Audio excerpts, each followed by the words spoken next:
stupid man, look, listen to me. The animals born with their shirt and pants and their shoes and their socks as well. And we don't want no big motor car, gasoline expensive like hell. You watching Oprah on TV and your best friend Oprah your girl. So please answer me. Who civilized and who's the monkey? Kaieteur Radio. Covering Guyana from coast to coast. Demerara and Essequibo 99.1 FM. Berbice 99.5 FM. Kaieteur Radio.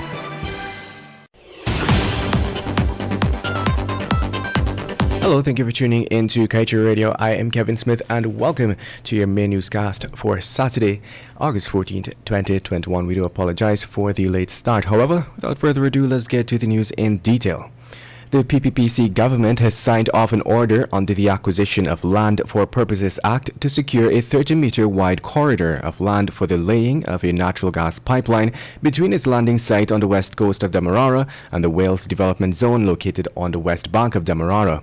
The order, signed by Minister with responsibility for Public Works Juan Edgel, has since published in the official gazette and was made under the Substantive Act on Friday last.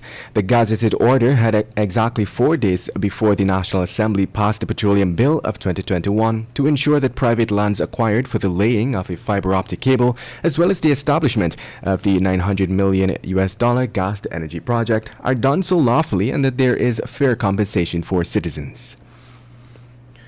Meanwhile, ExxonMobil has started marketing more of its assets in the Fayetteville Shale in Arkansas, U.S. Supermajor's spokeswoman Julie King said, according to a Reuters publication on Wednesday.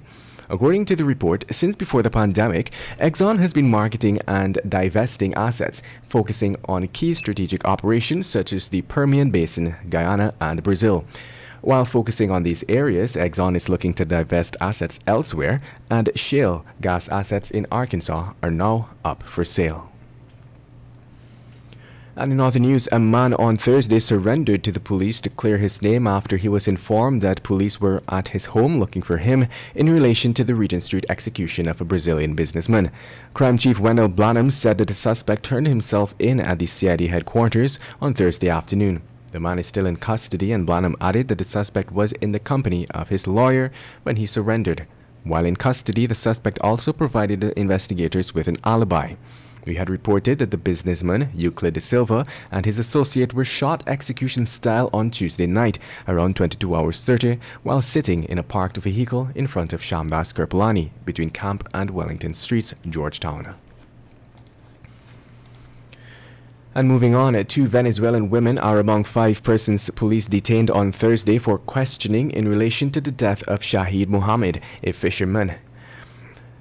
34-year-old Mohammed of Sheet Anchor, East Kanji, Berbice, was on Thursday morning found dead and floating at the Aruca River, located at Kamaka Front, Region 1. This was just 2 days after he was reported missing. According to the police report, his body was recovered around 8 hours that day and was positively identified by the boat captain, Edwin O'Neill, and other crewmates. The release by the police further stated that upon examination, what appeared to be marks of violence were seen on his right eye and the right side of his neck. Investigations further led to the arrest of the 2 women, along with 3 of Mohammed's crewmates. And in other news, police in Queens, New York reported that 24-year-old Anthony Ali, a Guyanese, is dead after a possible case of road rage. American media house CBS 2's Natalie Duddridge spoke with his devastated aunt, who said her nephew told his parents he was going out for a drive and would be home soon to walk his dog. Instead, he was found just blocks from his home, motionless on the street next to his crashed car, with gunshot wounds to his head and body. The news agency reported that police scored the scene of the shooting turned crash at 89th Avenue and 116th Street. Officers say 24-year-old Anthony Ali was driving a blue BMW when the driver of a black Infiniti sedan crashed into the back of his car just before 10 p.m. Investigators say Ali had words with the driver, who then pulled out a handgun and discharged several shots at Ali. According to police, Ali tried to drive off but was shot and killed. His BMW then crashed into a light pole.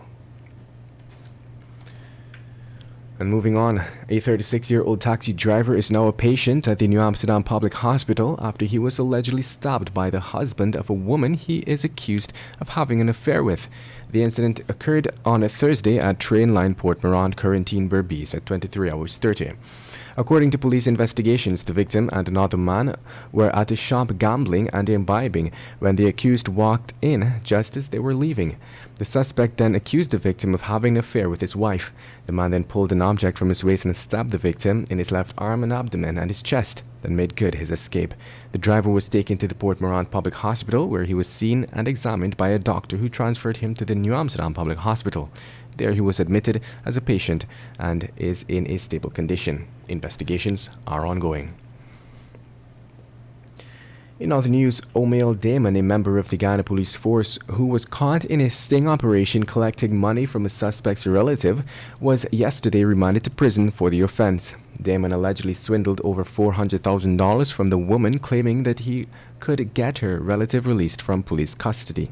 Damon, a police corporal, appeared in the Georgetown Magistrates Courts before Chief Magistrate Anne McLennan, where he was slapped with 3 counts of corrupt transactions. He denied the charges, which alleged that on March 2021 he collected a total of $400,000 for the release of a person in custody for the possession of firearm.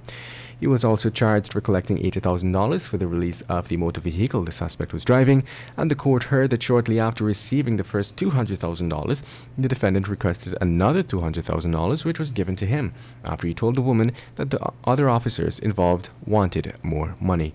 The defendant was arrested and subsequently charged for 3 counts of corrupt transactions. He is expected to make his next court appearance on August 23, 2021.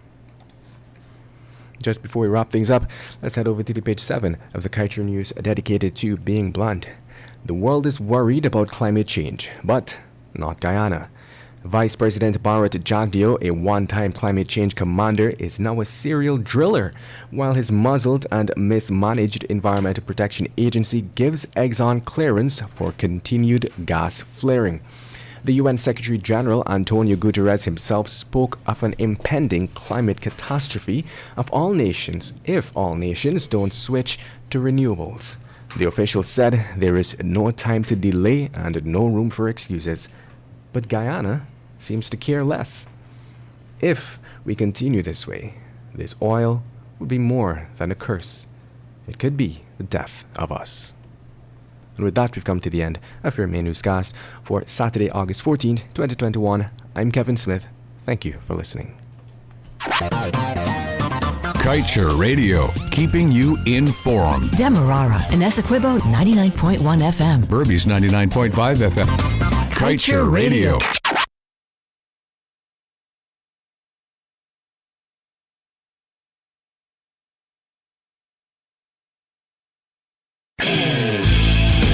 Welcome to the station where the music blasts through, because life is fun.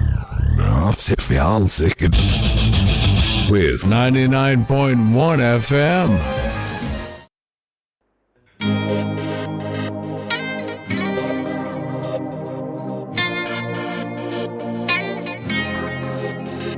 Look down from your window, no big city lights.